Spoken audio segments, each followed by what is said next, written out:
Saint-Julien-les-Rosiers, notre village se situe sur la couronne périphérique de l'agglomération d'Alès, mais reste une commune bien vivante, à cheval entre ruralité et périurbain. Loin d'être une cité dortoir, il se compose d'un village historique, communément appelé le Vieux Village, avec notre église qui domine la plaine et un centre ancien composé de masses historiques, de maisons de village anciennes et de petites ruelles. La ruralité dans la plaine qui a été aménagée au fil des décennies, mais qui garde un aspect très rural et naturel, avec de grandes étendues naturelles.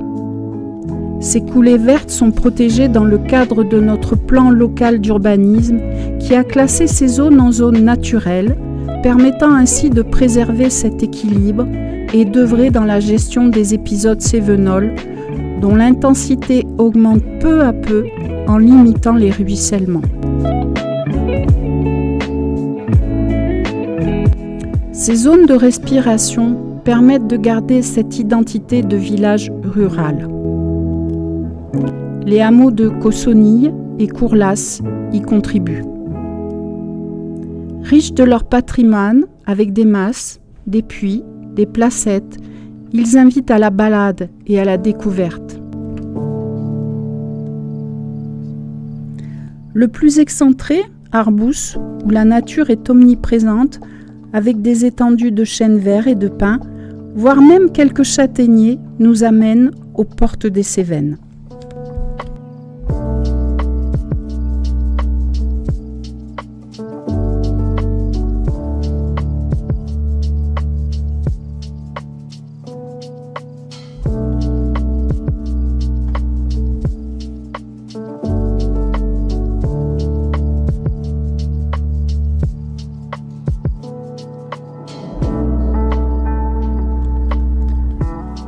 Notre village se développe, tranquillement, à son rythme. Nous veillons à ce que ce développement ne casse pas ses équilibres. Aujourd'hui, avec plus de 3500 habitants, il faut intégrer les obligations réglementaires à ce développement, en particulier en matière de construction de logements sociaux, où la règle des 20% s'applique.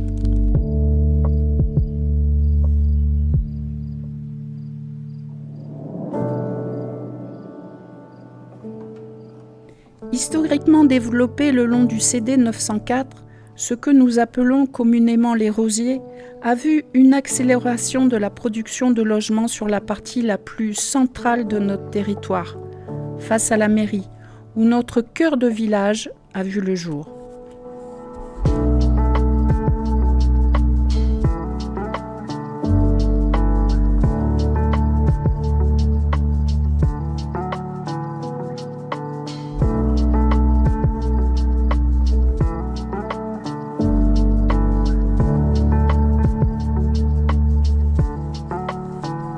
Ce pôle de centralité est désormais parfaitement intégré à notre village et parfaitement investi par le quotidien. Lieu de vie aux heures de sortie des écoles, lors des manifestations, mais aussi par l'activité médicale et commerciale présente, le parvis aménagé a une position centrale dans ce nouveau quartier. Les écoles et la mairie étaient déjà présentes depuis les années 1980, où la municipalité de l'époque, administrée par Jacques Ivali, avait fait de ce lieu un point de ralliement des deux entités historiques, Saint-Julien et les Rosiers. En parcourant notre cœur de village, les hameaux anciens de la commune, les trames vertes qui dessinent ce beau Saint-Julien, nous rendons hommage aux bâtisseurs qui nous ont succédé et notamment à celui que nous venons de perdre, notre ami, M. Jacques Ivali. Jackie, c'était le fil rouge de notre histoire. celui qui était toujours présent au moment charnière de l'évolution de notre village. Durant 5 décennies, il a accompagné les femmes et les hommes qui ont œuvré pour le mieux vivre ensemble, faisant l'unanimité par sa gentillesse, son humour et sa capacité à rassembler. Nous sommes fiers de cet héritage qu'il nous laisse et fiers aussi de pouvoir continuer dans cette belle dynamique pour les Julie-Rosiennes et les Julie-Rosiens. Dans les années 2000, l'équipe municipale de Georges Bonnefous avait complété ses équipements publics par la construction de l'espace Nelson Mandela, lieu de culture et d'animation incontournable aujourd'hui. Naturellement, c'est sur cette zone que les logements sociaux, la maison en partage, la maison médicale et quelques commerces ont pris place. Il a fallu presque 3 mandats pour mener à bien l'ensemble des études et des appels d'offres pour que cet ensemble soit totalement livré courant l'année 2025. Dernière inauguration en date, le 7 décembre 2024, où le maire, M. Serge Bord, a eu le plaisir d'inviter la population à l'inauguration du dernier ensemble de logements construits, la maison en partage Georges Bonnefous. Cette évolution de notre commune demande une anticipation en matière d'adaptation des équipements publics, tout en continuant d'entretenir l'existant. C'est pourquoi 2025 a encore été une fois riche en travaux divers. Sur le réseau des voiries communales, où chaque année un programme d'entretien a été mis en place, Fabrice Dalverny, élu référent, a géré un ensemble de travaux de réfection de voiries. De nombreux sites ont ainsi été traités, comme le lotissement des Pins, les chemins de Cossonille, le vieux village, chemin des Costes, Fanguières, Arbous et une multitude de plus petites interventions. Conscient qu'il reste encore des zones à traiter, le constat est tout de même fait qu'avec ce programme annuel d'environ 120 000 € hors taxes, nos voiries sont maintenues en bon état malgré le linéaire important à gérer.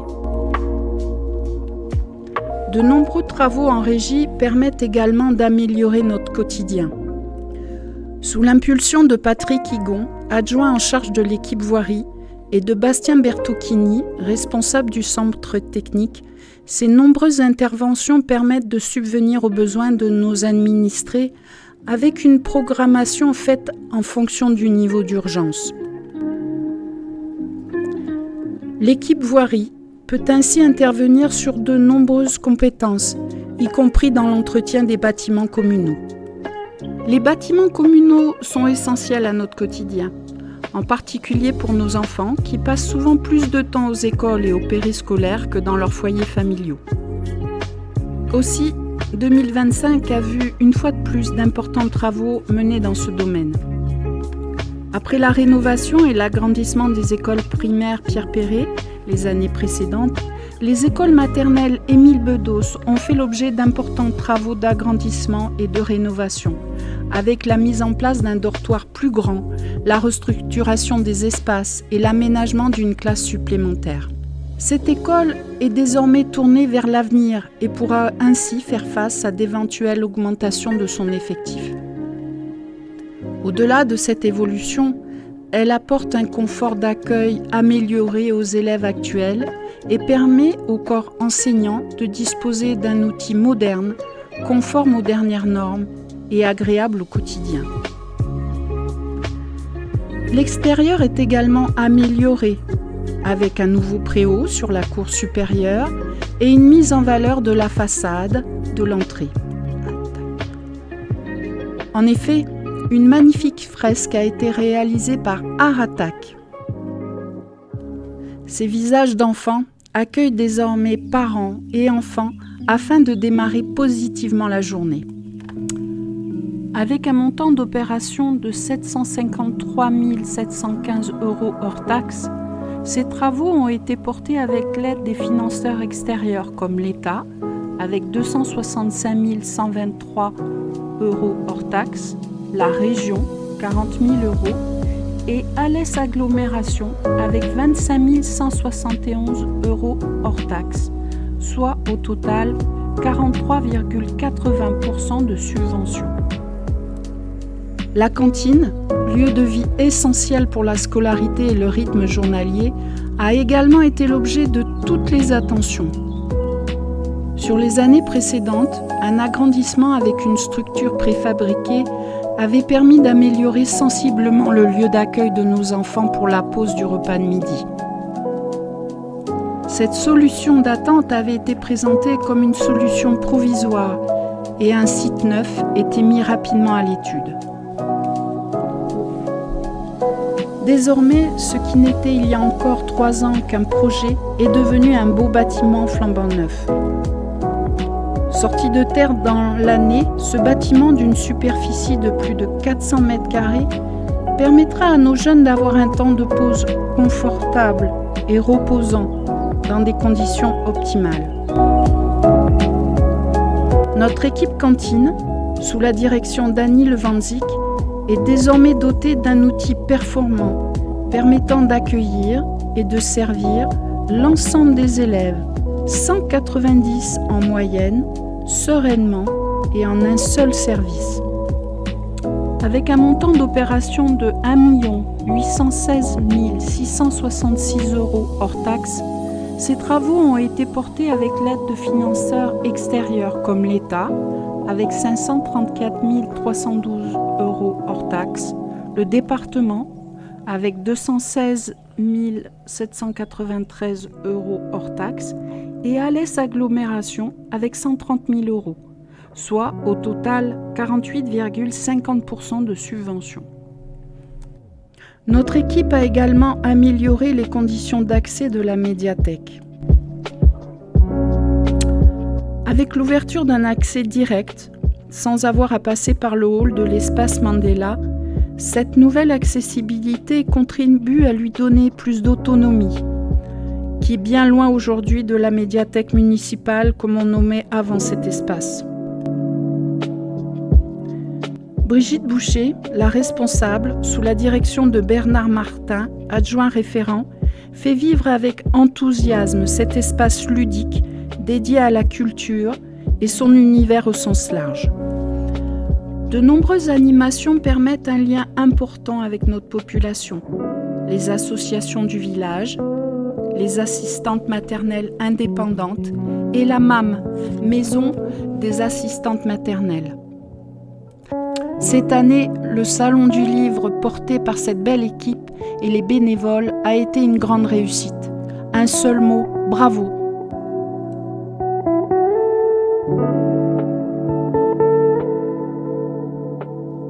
On l'attendait avec impatience. En ce mois de juillet 2025, la piscine du Carabiol a enfin ouvert son bassin. Une bonne nouvelle pour les familles du territoire en ces temps de canicule que de pouvoir se rafraîchir et de permettre aux enfants de s'ébattre.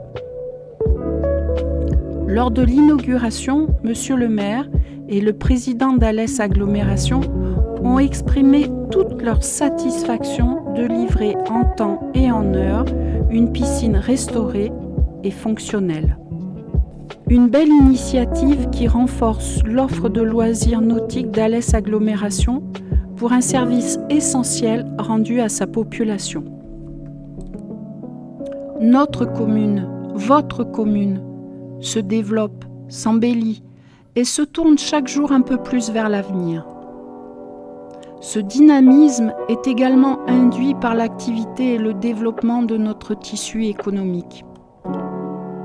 Les commerçants et les artisans de notre cité sont nombreux et apportent d'innombrables services à notre population, répartis sur le CD 904, la zone artisanale et le cœur de village.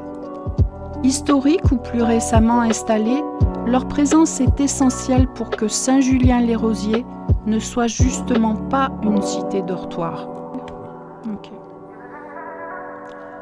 On ne peut pas parler de qualité de vie et bien vivre ensemble sans avoir un réseau associatif actif.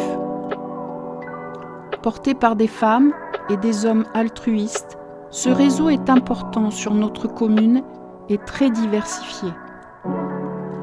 Un grand merci, une fois de plus, à ces bénévoles qui œuvrent pour que petits et grands puissent exercer une activité sportive, artistique ou tout simplement se détendre.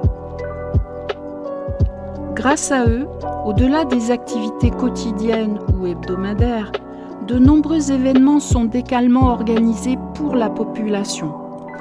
À titre d'exemple, la fête du village, organisée par le comité des fêtes, la fête des écoles par l'association des parents d'élèves et du sous des écoles laïques, Fortune Art, le marché de Noël, la fête du 19 juillet et le cinéma en plein air par l'OMC, la fête de la musique par le kiosque et bien d'autres encore. Sans oublier les lotos, les soirées organisées comme par exemple la soirée soupe par Saint-Julien-Vadrouille ou la course des deux saints organisée entre Saint-Julien-les-Rosiers et Saint-Martin-de-Valgalgues.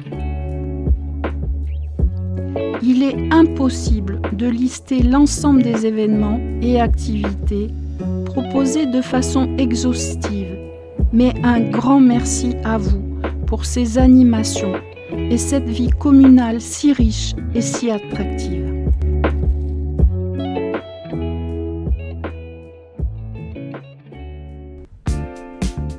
À cheval entre ruralité et périurbain, entre villages et communes moyennes, nous sommes, comme nous l'avons déjà évoqué, sur une période charnière pour notre commune. La décennie passée nous y a amenés. Le recensement 2024 a été un point de bascule avec le passage à 3500 habitants. Et la décennie à venir va être primordiale pour conserver cet équilibre. Sans freiner le développement, sans accélérer, la production de logements, d'équipements et services devront continuer à se développer pour le bien-être de tous. La tâche est complexe, mais l'équipe des employés municipaux y contribue quotidiennement. Sous la direction de M. Stéphane Lopez, directeur des services, de M. le maire, M. Serge Bord, des adjoints, des conseillers municipaux, le service public auquel nous sommes toutes et tous très attachés met en musique cette jolie partition. Chaque acteur précédemment nommé du service public comme des acteurs économiques privés contribuera, nous en sommes certains, à cela. Saint-Julien-les-Rosiers, village de 3500 âmes, avec désormais son cœur de village, démarre 2026 avec encore plus d'enthousiasme. Une envie folle de vivre bien, de vivre heureux et de vivre ensemble. Nous vous souhaitons une bonne et heureuse année 2026 et vive Saint-Julien-les-Rosiers.